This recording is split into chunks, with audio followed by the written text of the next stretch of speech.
people of the YouTube watching variety. Or the podcast listening variety. Or the podcast listening variety. We don't want to discriminate the ears. All orifices matter.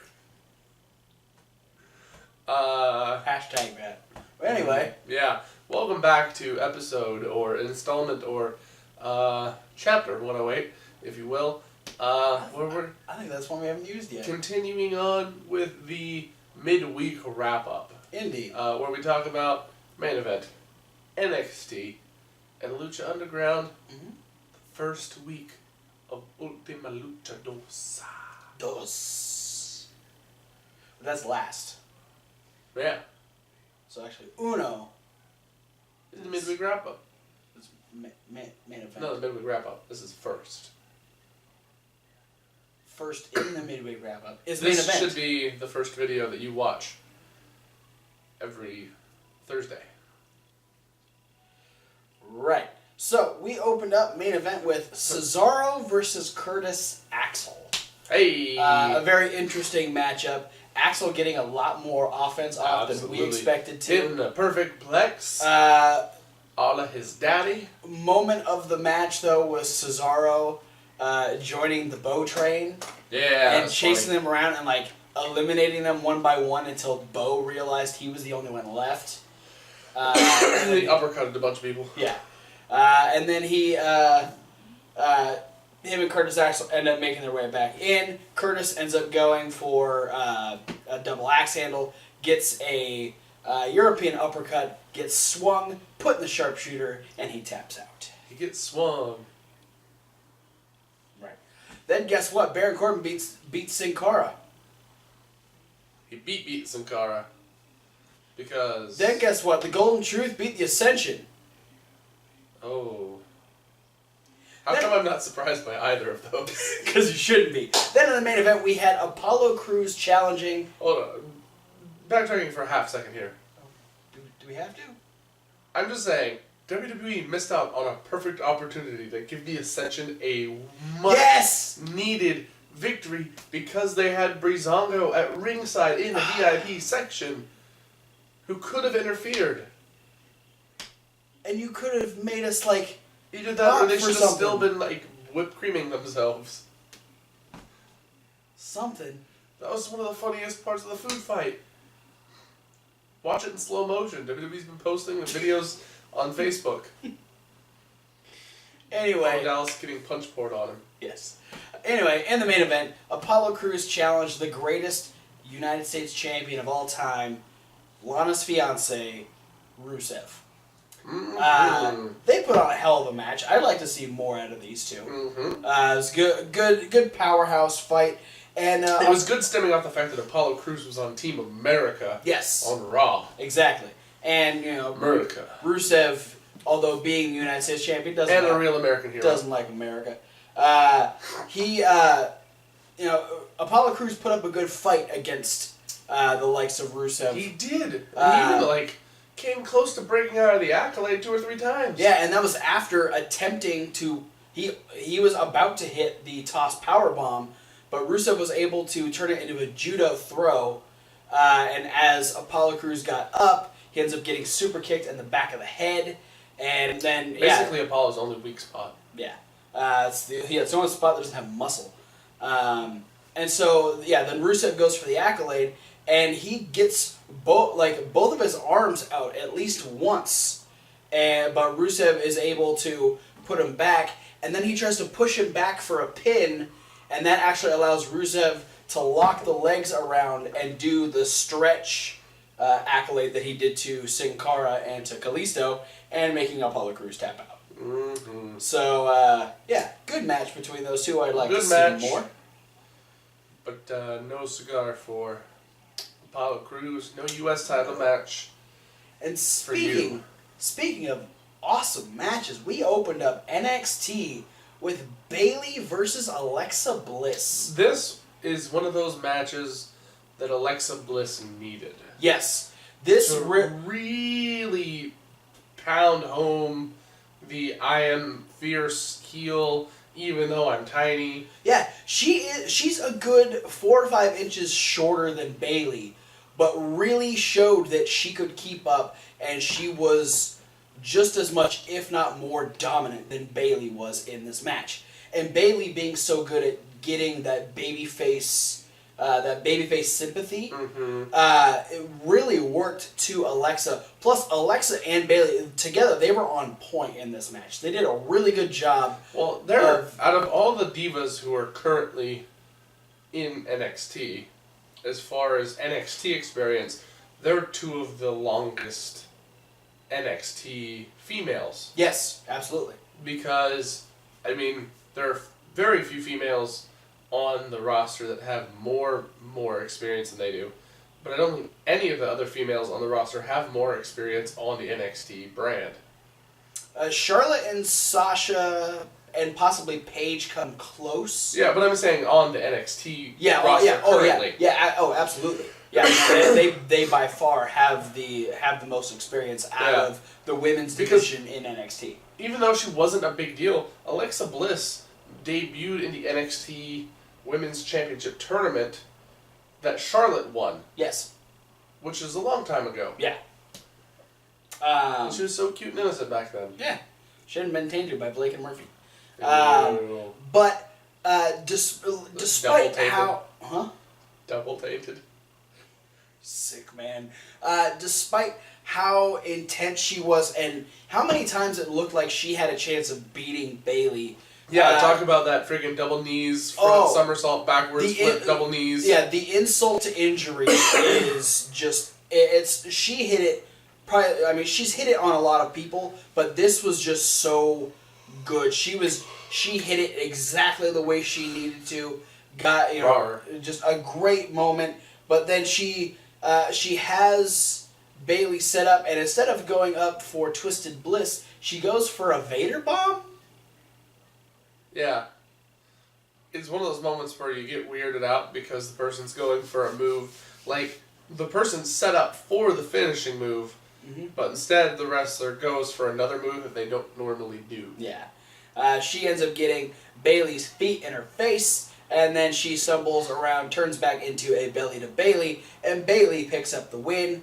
And she starts talking about how it was really upsetting to see Nia Jax take her spot at NXT TakeOver. Nia ends up coming out, they get face-to-face, and they agree to one more match. And this will be, I guess, they do have one win. Yeah, this is the tiebreaker match. This is the tiebreaker for them. And then I think we can kind of guess that Bayley will win this. She'll get her rematch against Asuka, and then we'll see what happens past that. We had a confident Revival letting us know that they were going to retain their NXT Tag Team Championships in the 2 out of 3 falls match against American Alpha. But American Alpha were saying that they weren't playing into the Revival's game. They were playing theirs. This match benefits them because the longer the match goes, the better Alpha gets. Yeah. So both teams very confident heading into that 2 out of 3 falls. But before we got there, we got a couple of things. We had a tag team match that ended up neither team winning. It was a gory ending. Yes. Very gory. The Hype Bros taking on a attempted reuniting of Blake and Murphy. This all becomes just a moot.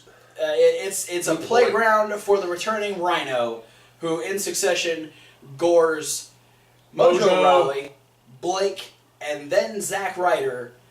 Murphy was able to walk away and just stared in horror as Rhino stomped around the ring. And then we actually had the cameras catch up to Rhino on the outside as he was leaving, and asked him "Hey, Rhino, what's what made you return to NXT? What's going on?" And he just walked off.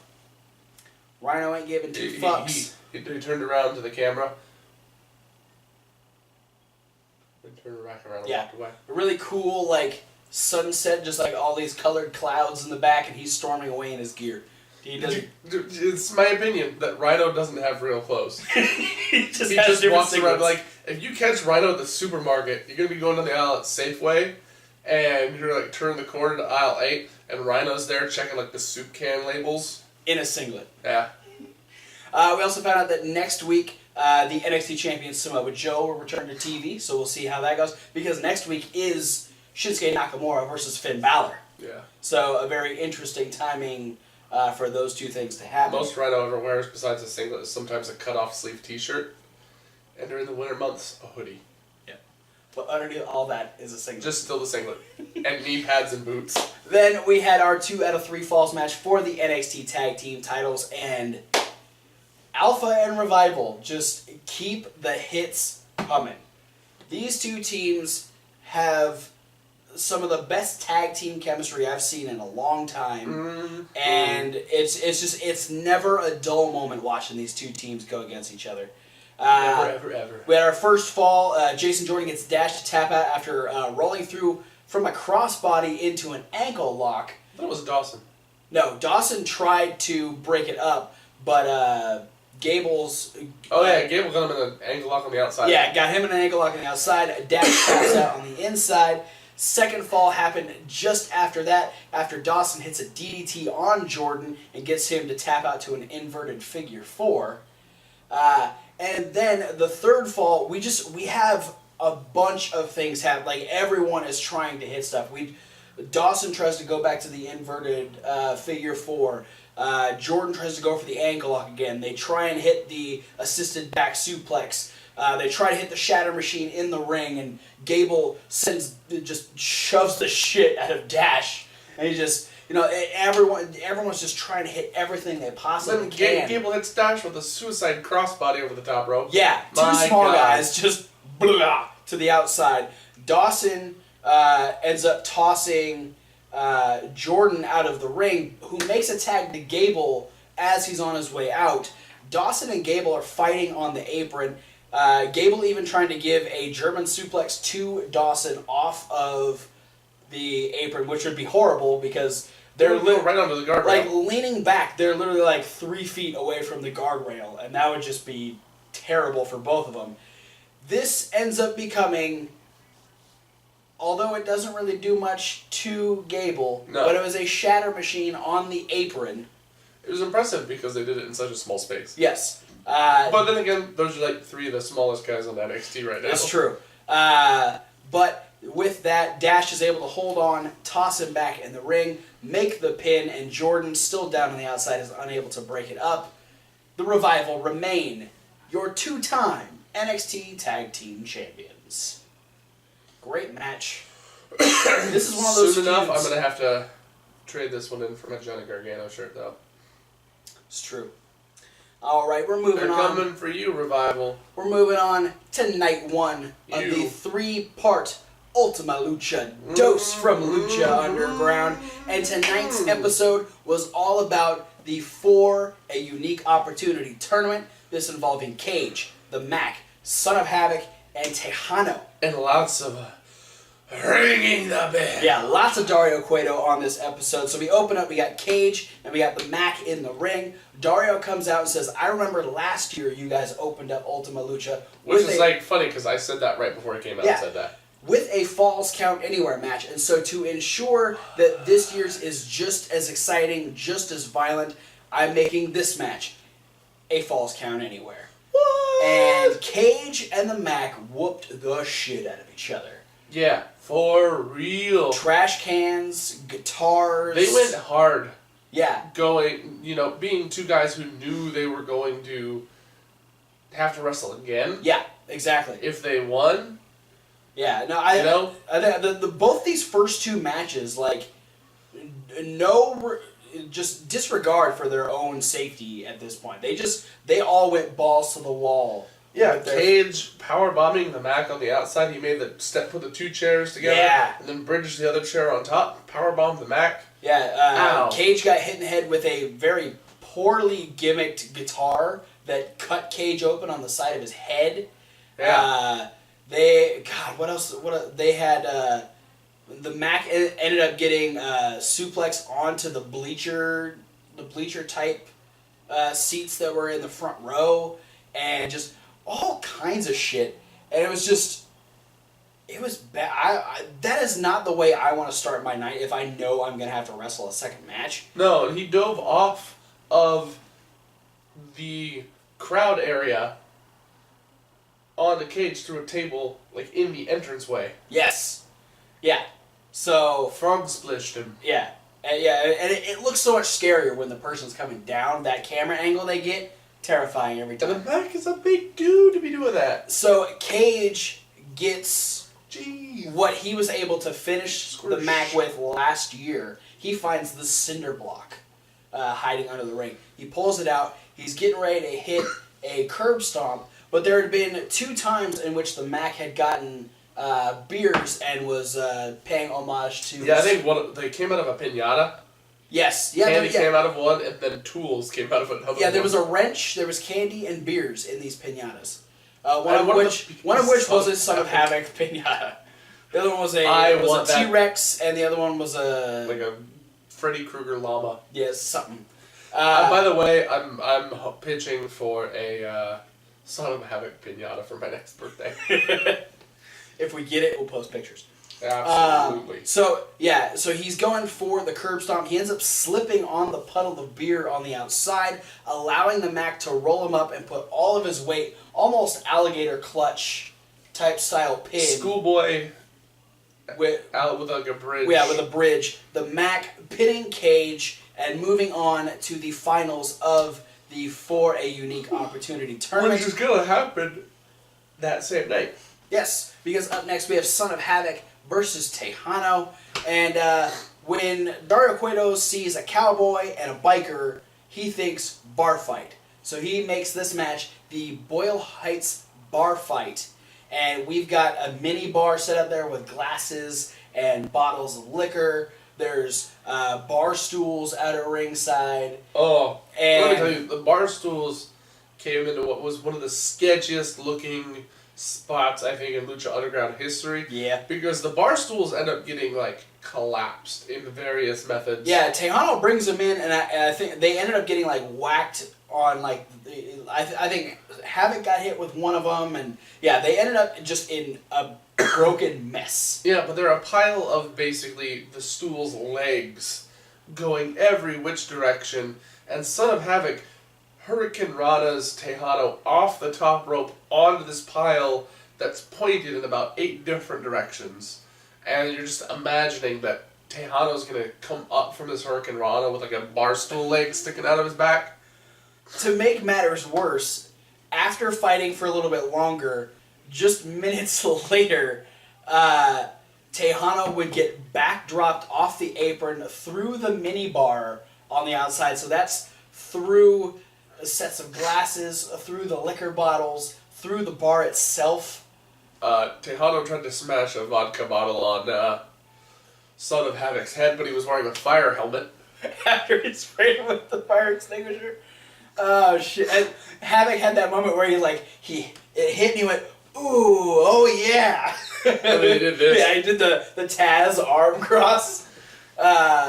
So after getting backdropped through the bar, Havoc finds like this small case of bottles that he ends up taking in the ring and smashing into little pieces. Texano gets back in, he doubles him over, he goes to the top, hits a double stomp on the back of Texano, who falls face first into the bottles, only to stand back up and get a big old bicycle kick, fall back first into it. Son of Havoc pins Texano, moves on to the finals to face the Mack for a unique opportunity.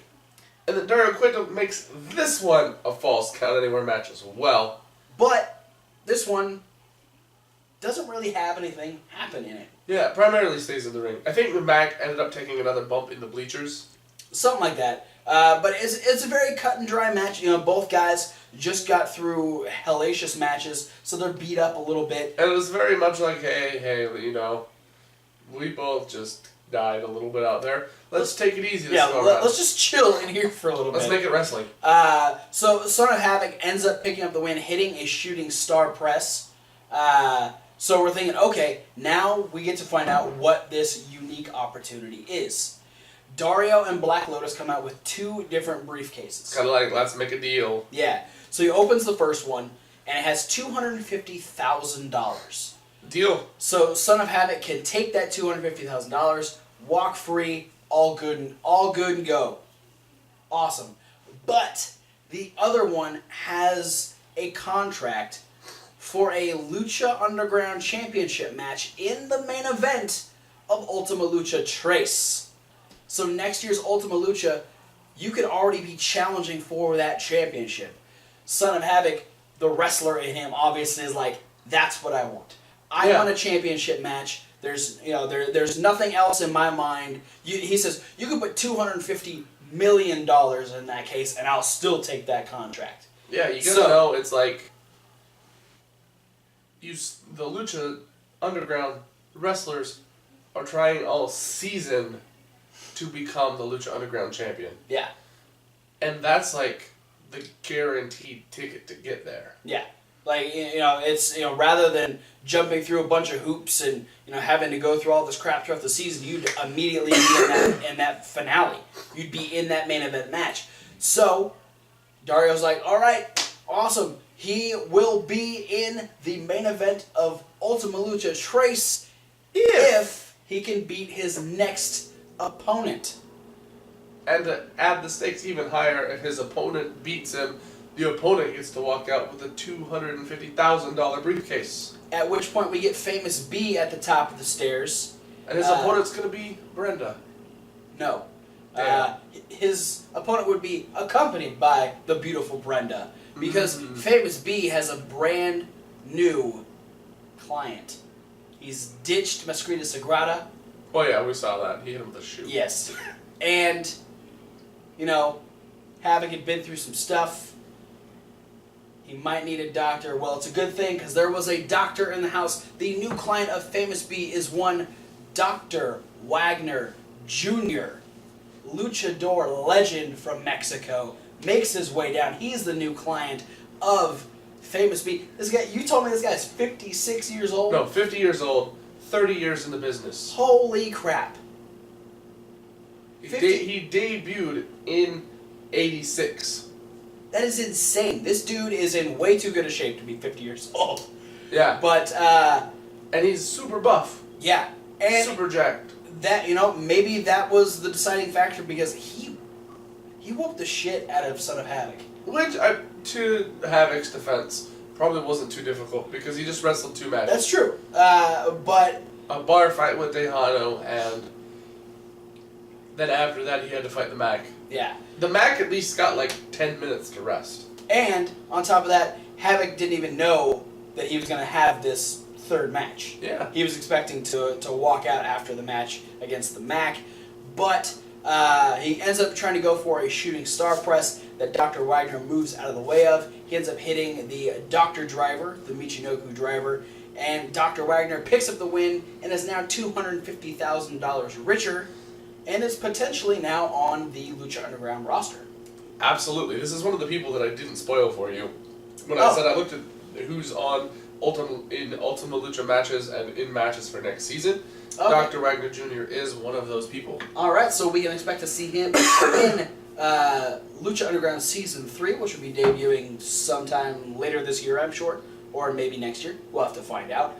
But, so just as a reminder of the matches that are coming these next 2 weeks, next week we have 1 more hour of Ultima Lucha Dos, and then the finale would be a 2-hour season finale. We got a shit ton of awesome matches. One I'm super excited for, ladies. Yeah. Ivelisse and Taya. Yeah, who's the baddest bitch in the temple? We gotta find out. We got the death match between King Cuerno and Mil Muertes. Yeah, with the Gift of the Gods match. That's gonna be Sexy Star. That's gonna be Mariposa, Marty the Moth, Sinestro de la Muerte. Yep. That's the one that survived. Yep. Daga and the other guy who's gonna be in it. The like Nightclaw. Nightclaw, but no, there's who's the other one that had a medallion? Sexy Star, Mariposa, Sinestro, Daga, Marty, Killshot. Killshot, yes. So yeah, and Nightclaw, who they don't know, because they do their kayfabe. Yeah. We're the only ones that know. They don't Us know. only on the Wrestling Rundown. You guys haven't even seen them yet. Yeah. Unless you watched that one episode. It's very, very special now. We have the Trios Championships on the line as the Worldwide Underground. PJ Black, Jack Evans, and Johnny Mundo defend against Phoenix, Aerostar, and Drago. Absolutely. That's going to be sick. Grudge match with a debut. We have Dragon Azteca Jr. taking on the debuting Black Lotus. Yeah. So we finally get to see what she's made of in the Lucha Underground ring. Then the two biggest matches. Lucha Underground Championship match. Pentagon Jr. back from a crippling injury that put him in a Professor X-esque wheelchair and got him punished very BDSM style by Vampiro versus Matanza, the Monster, the Mexabis, big dude who does a reverse power slam. And then to top it all off, if the championship isn't enough, it's about pride. We have the Prince versus the King. Prince Puma takes on Rey Mysterio. The Prince versus El Rey in what is going to be the potentially most epic passing of the torch high-flying spectacle I'm super excited you could ever see, and then the final deletion. Oh wait, no, that's the other place. We might talk about that. We haven't decided yet. If so, that video will show up on probably Reasonable Wrestling fans. Maybe. If it sees the light of day. But that's it for the midweek wrap-up. Thanks for watching. Yeah, don't forget to like and comment and subscribe. Who do you think is going to come out victorious in all these other Lucha Underground season finale Ultima Lucha Dos matches? Who do you think is going to win out of Shinsuke Nakamura versus Finn Balor next week on NXT? And do you think Samoa Joe is going to get involved? I think so. Also, click all those links. Yeah. It's gonna be special next week. We got a lot of stuff happening next week. We do. And we're gonna start this week. Click all the links. Listen to the podcast if you don't want to watch videos, but if you are watching videos, you're gonna get an extra one this week. Because up in that playlist, coming up next, we're gonna have the brackets of the CWC, the Cruiserweight Classic. We're talking about who's facing who are the odds-on favorites, who do we think is going to win the CWC. Be sure to check that out. If you go on the network, you're going to find out who's facing who. Yep. In just a few moments. And if you want to know any more information about all those guys, go to www.com/CWC and you find out everything you need to know. It's a / by the way. Whatever. Thanks for watching, and we'll see you at whatever video you decide to watch next. Yeah. Sucker.